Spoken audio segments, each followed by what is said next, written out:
friends, welcome to another episode of the Cozy Cottage Crochet Podcast. My name is Hannah and this is a podcast all about crochet, a little bit of knitting, sometimes sewing, and generally living the yarniest life possible in St. Petersburg, Florida, where I live. How are you?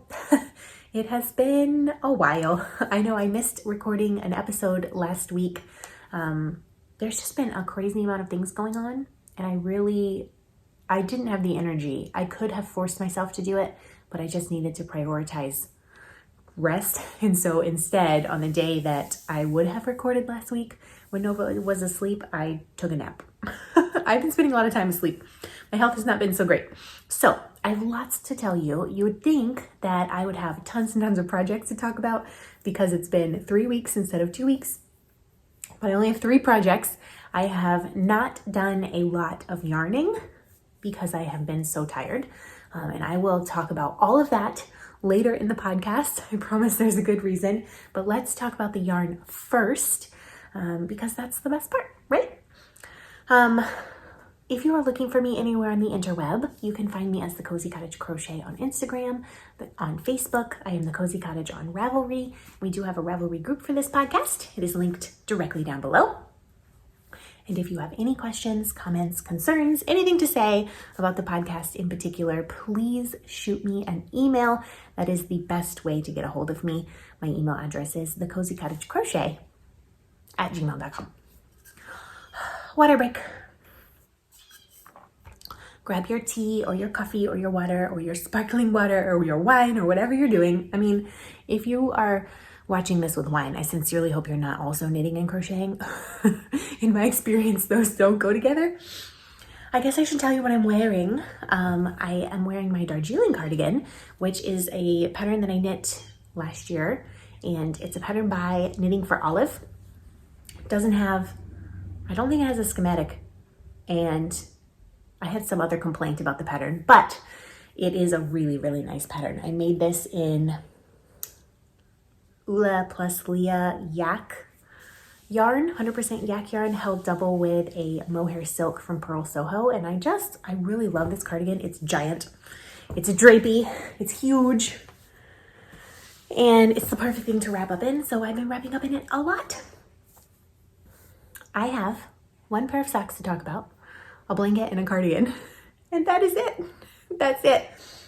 I truly have almost done no crochet or knitting in the last week and a half, maybe 2 weeks, except for I've been putting a few stitches on this sock. So the last time you saw this sock, I was right here, and now I have finished the leg, done a fish lips kiss heel, and am a couple of rows into the foot. This is yarn from West Yorkshire Spinners. It was sent to me by my lovely friend Jen. Hi, Jen. And I think the colorway is called Wildflower. Let me look, see if I can find the label. Yes, colorway is called Wildflower. West Yorkshire Spinners. It's 75/25 merino nylon. And then the contrast cuff and heel and toe. I am making in this Lang Jawool superwash yarn, which is also 75/25 wool and nylon. I got this yarn in 2018 when my husband and I went to the UK. And I got several balls of it, and I have one 50-gram ball left and this itty bitty tiny nugget. I had pretty much only used this for toes, heels, and cuffs. I do not think this is enough to get a toe out of, so I'm not going to try it. I'll probably put this in my scrap pile and just start on the new ball of yarn whenever I get to the toe. But I really like how it's working up, especially on camera. Like, it looks like a sunset. I thought that it was going to stripe, like be clear stripes. Like from the ball, looking at it, you'd think that it'd be a self-striping yarn, and it is a self-striping yarn, except it's like overlaps the color on every one.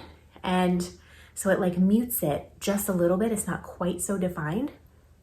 It's a really unique look. I really like it. It looks like a sunset to me. So yeah, just plugging away on this. I mean, literally yesterday I picked this sock up and I knit maybe 2 rounds. That is the extent of the energy that I had to work on this. but it's growing slowly, and it's about the process, right? Not the product. So the way I knit my socks, I always say this because someone always asks. I knit all of my socks currently top down. I cast on 64 stitches. I use 2x2 rib, so I do 15 rounds of 2x2 rib. And then because this is a taller sock, this is not a shorty sock, I will knit 6 inches from measuring from the top of the cuff to here. This is 6 inches total before I start my heel. So this is just plain stockinette. It's probably about 5 and something inches. Then I do a fish lips kiss heel, and then I'm going to knit the foot for about 5.5 inches before I start the toe. I do the entire sock on my 9-inch circulars, 2.25 millimeter ChowGoo red lace, except for once I start the toe decreases, I switch to magic loop because then you don't have enough stitches to go around. So yeah, it's coming along. Slowly, slowly, slowly, it's coming along. And my crochet blanket. This is the only crochet project that has gotten any attention from me in the last 3 weeks. It hasn't gotten a ton of attention, but I have been working on it slightly. I haven't even been putting on a whole square at a time. I've been putting on like a row and putting it down. This is my Crochet Memories blanket. It's a pattern by me. It's a really simple corner to corner join as you go square blanket. So it looks like a patchwork quilt. And I did manage to square it off since the last time you saw it. And I have added a couple of squares, if I can find them, right here. So I added this square, this blue one, this one right here, and I've started on, this one's, the yarn is still attached, and I dumped it on the floor. It looks so beautiful from the front, doesn't it? Do you want to see the horrifying amount of ends I have to weave in? Ah, ends everywhere. I have not woven in a single end since I started this blanket. So it's as big as my torso. Like, it goes from my neck to my hips now.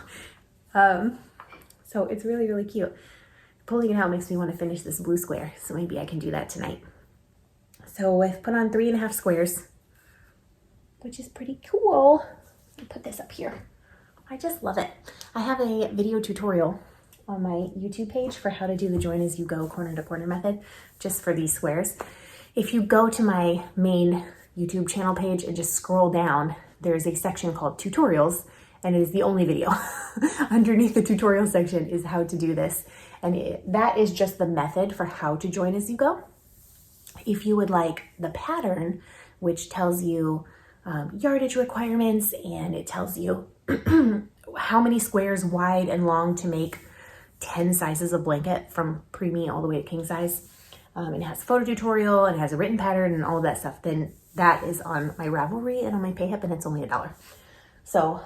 So many people have been working on their Crochet Memories blankets, and it just makes me so happy to see them. I love the scrappy patchwork look. And these are slowly going to all be added to my blanket. I have a whole bag full of mini 10-gram minis that are going to be added. And then once I've added all of these, we'll see how big it is. Probably not big enough. And then I will go into my yarn stash, and I have a little, it's like a metal popcorn bucket. It's like this big that used to have popcorn in it, and I saved it, and I've been putting yarn scraps in there, the little tiny balls. So I will have, I'm sure, tons more scraps to add to this blanket. I am doing one whole square per yarn. I know lots of people are doing like, they'll do like a corner and then add another yarn and another yarn. And I just want it to be full squares in each yarn, so that does kind of limit. Like, I have to have at least 5 or 6 grams of the yarn to add a whole square. But maybe I need to make another one with even smaller squares. We'll see. We'll see. It just makes me happy. Maybe I should leave it out on the couch, and that will inspire me to work on it. The last project that I've been working on is a cardigan, a knit cardigan, and I showed it to you last time.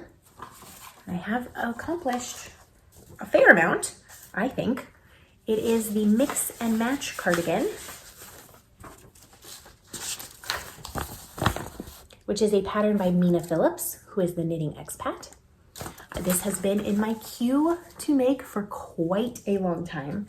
The yarn that I'm using for this is this amazing melt your eyeballs hot pink yarn that was dyed by my friend Maria, who used to have a yarn dyeing business. She no longer does that, but she had some leftover yarn and she dyed this color for me. She was like, how pink? And I was like, pink enough, like offensively pink. Burn your retinas pink.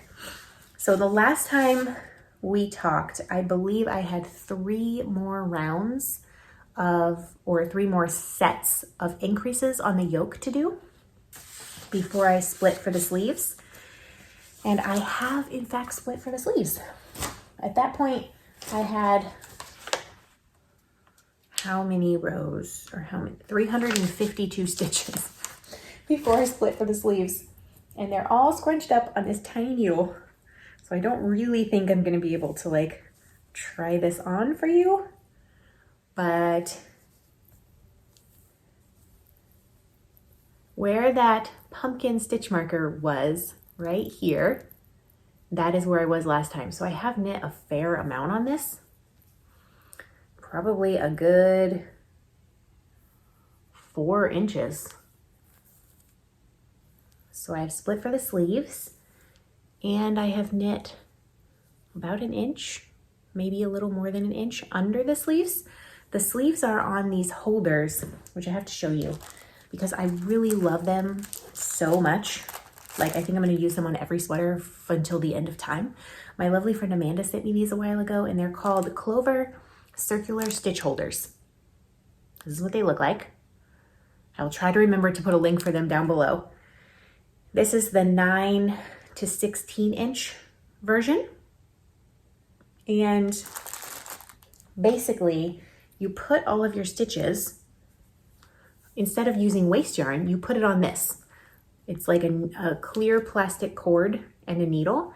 And then once you have all your stitches on, you thread the needle through this little stopper and it stays. And then it has a stopper on the other end as well. So it just stays and it is big enough for me to actually fit my arm through. So trying it on is a breeze.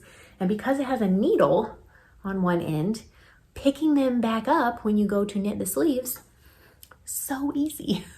I know this because I did it on my grandpa cardigan, the super bulky grandpa cardigan that I made, which I promptly felted in the washing machine, the dryer, after I had spent all that time making it. I don't talk about it. It's a sad, sad experience. So yes, I have split for the sleeves. I really, really like these. Like if something ever happens to these 2 pairs, I will be buying more because I have nothing but positive things to say. Oh, this is my beautiful stockinette sweater. It's just a little shrug at the moment. I feel like I'm doing some shenanigans with gauge as per usual, but I don't remember because I haven't touched this in a while. I am using a worsted weight yarn, but in order to get gauge, it's a pretty thin worsted weight yarn. So I'm actually making the DK version of this sweater because I was getting DK gauge. And, oh, I know what I did. I got gauge with a 4mm needle, which is fine. 4 or 4.5? This is a 4mm needle. I wonder if well, now I'm confused as to whether, normally you use the smaller needle for the ribbing. Oh yeah, I'm doing this wrong. It's okay, I've already knit half the sweater, or at least to the sleeve separation. I'm supposed to be using a larger needle. I'm supposed to be using 4.5mm needle. No. Is this the most riveting podcast content ever? Okay, what had happened was, let me try to explain this nonsense that is going on in my brain. The worsted weight version of this sweater uses a 4.5mm needle for the main body and 4mm needle for the ribbing. I swatched on 5mm, 4.5, and 4mm needles. 4mm needles got me gauge, but it gave me a DK gauge. The gauge is the same for DK and worsted. There's just two versions. So the DK version of the sweater, you work on a 4mm needle, and for the ribbing, you do 3.75. So I'm actually doing it right. Nothing, crisis averted, no big deal. But the shenanigans happened is the pattern has approximately 1, maybe 2 inches of positive ease built in. And as you can see, when she's wearing it, it's pretty snug. And I do not want it to be that snug. So I am making the 44-inch size because that should give me, or that's the size for the 44-inch bust, which should give me 46 inches of fabric-ish, which will give me approximately 6 to 7 inches of positive ease across my whole body, which I want it to be larger. I don't want it to be smaller. I don't want it to be quite as big as this one. This one has like 10 or 11 inches of positive ease, but I do like 6 or 7 inches of positive ease is a comfy wear all the time sweater to me. So I am making a size up from what the pattern says will fit me because I want more positive ease. I am using the Luca needles, the wooden needles. I really have enjoyed using them a lot. I'm still enjoying using them, even though I haven't touched them in a couple weeks. But hopefully I will be able to use them again soon. Even just like picking this up and squishing it makes me want to knit on it. Honestly, it's so pretty. So pretty. This will, it's just knitting back and forth and stockinette. Knit and purl, knit and purl, knit and purl, knit and purl. So it shouldn't require any brain power at all, although leave it to me to have the skill to mess it up. But yes, those are the only 3 projects I have worked on in the last 3 weeks. I did get a little bit of happy yarn mail. Speaking of the super bulky grandpa cardigan that I felted, it is still wearable, but it's a little snug, and the more I wear it, the more I'm like, it's too snug. So I had this amazing yarn from Cece's Wool that I got at Rhinebeck. The colorway was Monster Mash, and it was a Rhinebeck specific colorway. And I immediately knit this whole amazing bulky cardigan in it, and then I promptly felted it. And then I emailed Cece and I was like, I understand if it's possible, like if it's not possible because it was a Rhinebeck only colorway, but here's the situation. I have felted the sweater. Is there any way you would be willing to dye me more of this particular colorway so that I can remake the sweater?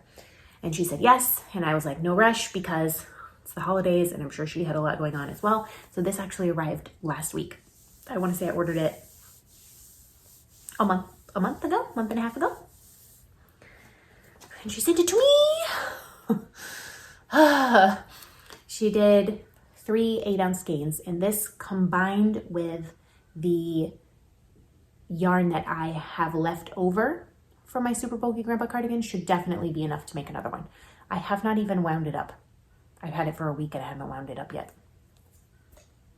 And I should just be able to start knitting because I already did all the math to regrade that sweater for an entirely new gauge. I regraded the entire sweater, the super bulky grandpa sweater, because it is made for super bulky yarn, as the name suggests, and I wanted to make it in bulky yarn.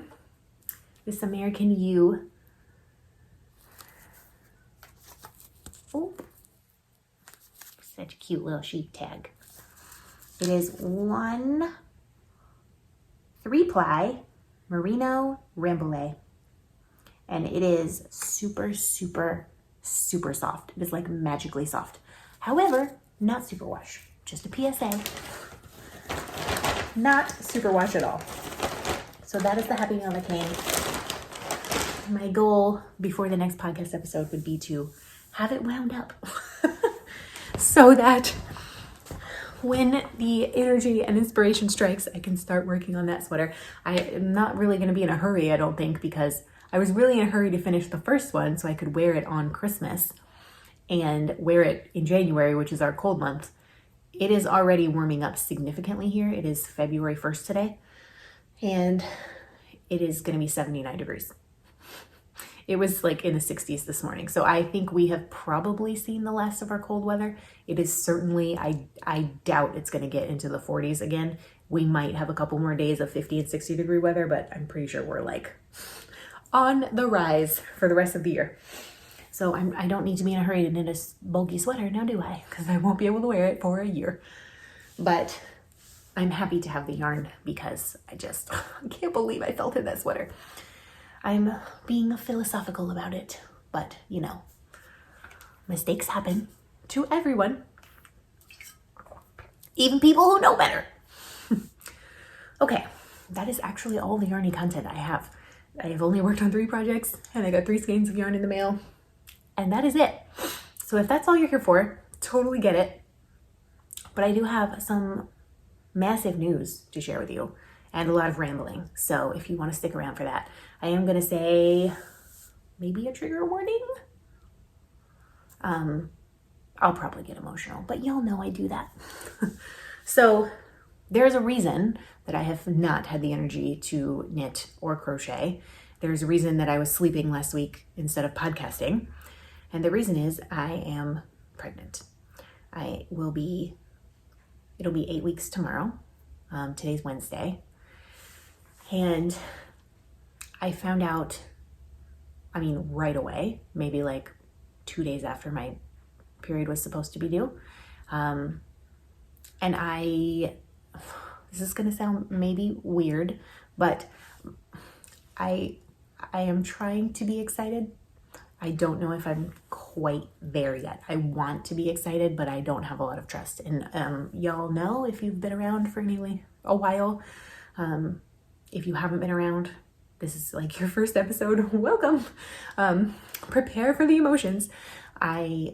Before Nova, my 2-year-old, was born, we had a miscarriage. It was an ectopic pregnancy. And then Nova came along about a year after that. And then just in August of 2022, so only a few months ago, we had another miscarriage, which resulted in surgery, like emergency surgery and recovery. And that was stressful on so many levels. And then they had told me, and I fully expected it to take a while, because like we have been trying to have, like, I would really like Nova to have a sibling. But they said, it's probably going to take longer. First of all, it took us a long time to get Nova. But second of all, I'm now minus a fallopian tube because it was taken out in the emergency surgery. So there's like a 50% less chance that, the fertilized egg is going to have a pathway to travel through. And like one ovary is like not even connected anymore. So I was not expecting to have a positive pregnancy test. In fact, the way that it happened is if you were with me in Vlogmas, you know that I was having foot problems and my toe kept bothering me, both toes and both feet, my big toes, and it was just bothering me. And I tried to stay off it. I tried on different shoes and like did all these things and nothing really helped. And the week that my period was supposed to be due, I just had this feeling like my bones hurt, which is like a weird, I don't know how to describe it other than that, but like all my joints hurt, my bones hurt. I just felt inflamed. And then that lasted for a couple days and it went away, but my toe kept hurting. And then I think my period was due on a Friday that week, maybe. But it's not very consistent. It has not been consistent since the miscarriage. It's been like, 26 days, sure. 31 days, sure. Like, it just can't make up its mind. Maybe it was due that Thursday or something. And Saturday I had not gotten it still, but that's within the window of my body being crazy at the moment. And my toe started hurting so bad. It felt like it was on fire. It was like throbbing. I was up like most of the night trying to I put like ice on it. I have no idea. Like it hurt so bad. And at like 1 a.m. I got out of bed and I was gonna take some ibuprofen, but you can't take ibuprofen if you're pregnant. So I was like, let me just take a pregnancy test and make sure before I take this ibuprofen. And it said positive. And I was like, are you serious? And my first thought was not, oh my God, I'm so excited. My first thought was, well, we'll see if it sticks. Which is not really the reaction I wanted to have, but it is the reaction I had, so I'm accepting it. It also was 1 a.m. and my foot was killing me. So I took Tylenol, which did nothing. And that was on a Saturday. So the next week I called my OB, of course. They had to get me in right away to do a viability ultrasound and blood, like urine test, blood test, all that stuff to make sure that it was in the right spot, because twice now it has not been, resulting in surgery. So, and that was kind of a fight too, because I'm like, Danielle, please read my chart. Because the front desk person was like, yeah, we'll see you at like 8 weeks. And I was like, no, like you have to see me now. And then they like read the chart and they're like, oh yes, well come in. And then the lady who saw me was like some nurse practitioner type lady, not one of the actual doctors. And she was like, just giving me like a missed period appointment. Like, you know, make sure you're taking your prenatals. We'll see you for an ultrasound in a few weeks. And I was like, no, I don't think you understand the reason I'm here.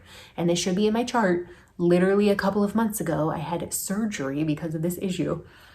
And she was like, oh, like she was like really taken aback and was like, I don't know if I don't know if we can schedule an ultrasound that early. Like I'm gonna have to go talk to the office manager. And I was like, please go talk to the office manager. Like, I don't want to be that person, but I promise you they're gonna give me an ultrasound. She came back 5 minutes later and was like, oh yes, she said ectopic pregnancies trump everything. We have to get you in right away.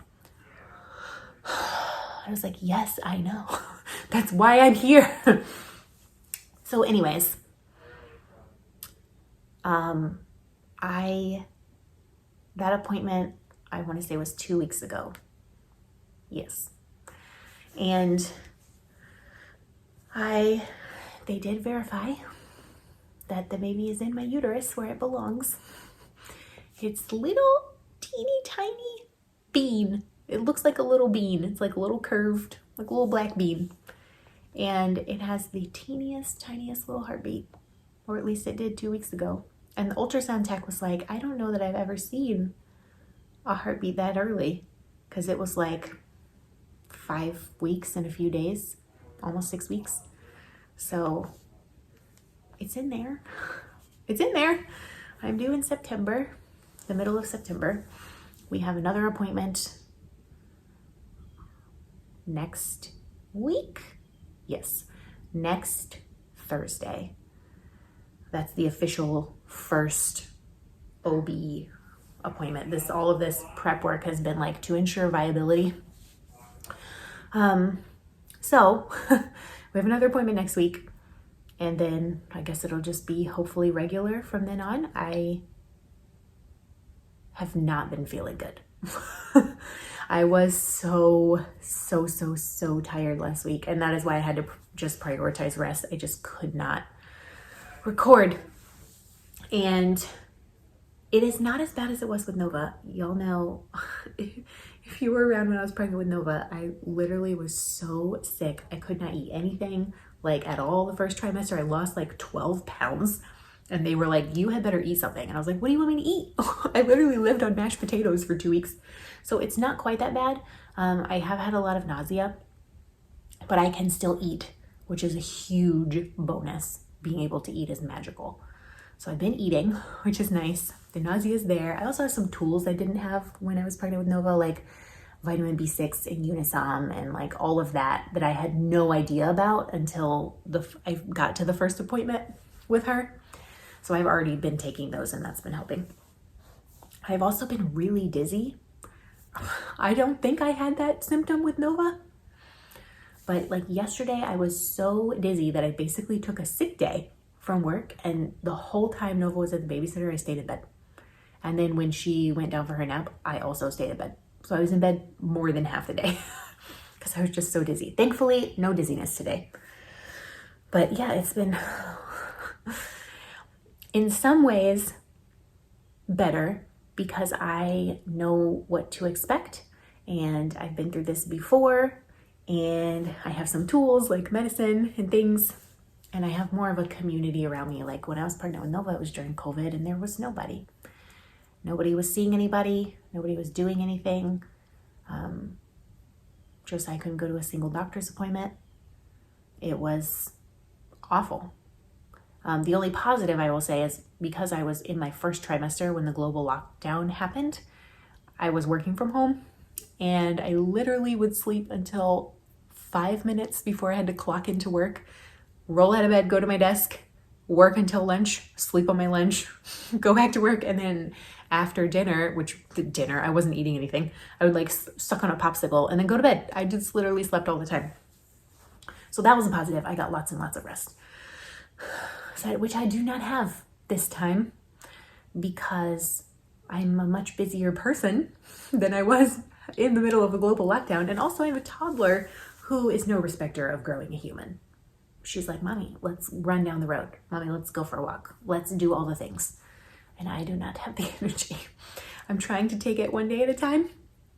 That's why I haven't had the energy to knit or crochet, because by the time she goes to bed, I like sit on the couch for a few minutes. I've been going to bed at 8 p.m. every night. I've been in bed at 8 p.m.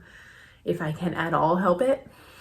And I'm trying to just accept that that's what needs to happen right now and not worry about the things that aren't getting done, because I can't push it any more than I'm pushing it. Like I'm okay emotionally as long as I get as much sleep as possible, I think.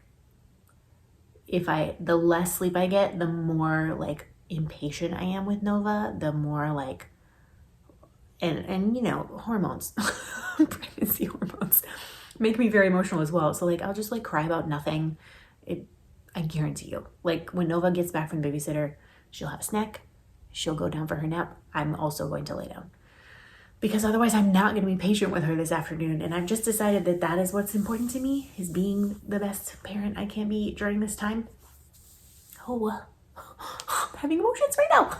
So that was a lot of talking, but I'm trying to be excited. Pregnancy after a miscarriage is wild, especially after multiple, because it's really hard to connect like with the pregnancy. And I know for sure that this happened with Nova. And I felt like in August or July when I got pregnant, I was in a really good place. Like I had done therapy and like I was ready to like embrace that, and I was positive and I felt positive and I felt happy about it, and it ended terribly. And so I don't feel like I'm in a good place now. Like I want to have a different reaction, but I don't have any trust that this is going to last. But maybe it will. It's just really hard to connect, and like I know what it's like to be anxious for 9 months, because that's how I felt with Nova. And I didn't want to have that experience again. And I called my therapist and I was like, listen, I'm going to need to see you more because I need support. Like I don't feel comfortable. I don't feel connected. I just feel anxious and scared, and like something terrible is going to happen. Sorry. So I talked to her, and I'm seeing her next week too. Again, I'll probably see her every other week for at least the first trimester. And I was like, you know, I just don't know. Like, I just don't feel like I'm in a good place. Blah, blah, blah. And I had a comforting thought though, that my feelings on the matter don't actually matter. Like, I felt horrible with Nova. Like every day was worried something was going to happen to her. She's totally fine. She came out aggressively. She was like, I am ready to be in this world, and I'm going to take over. And I felt really positive back in July last year, and that ended terribly. So my feelings on the matter don't matter. Like, it doesn't matter if I'm feeling anxious. This baby can still grow. So that gives me comfort. And also, oh my God, I don't want to spend this whole episode crying. I don't have enough energy for that. I have realized, because it's been 2 weeks since I have seen my therapist, I talked to her right after we found out. The that I'm actually not in as bad of a place as I thought I was. There have been really hard moments and a few really hard days. Like days where I'm just so anxious, I can't breathe, I can't think, like I'm just like waiting. Like every time I go to the bathroom, I'm like waiting to see blood. But I haven't. But there have also been some really beautiful moments where I'm like, oh, I don't think I'm as bad off as I thought I was. Like I just have some resolve that's coming from somewhere that just keeps saying like, you can do this. And I don't know. I don't know where that's coming from. Maybe personal growth over the last few years.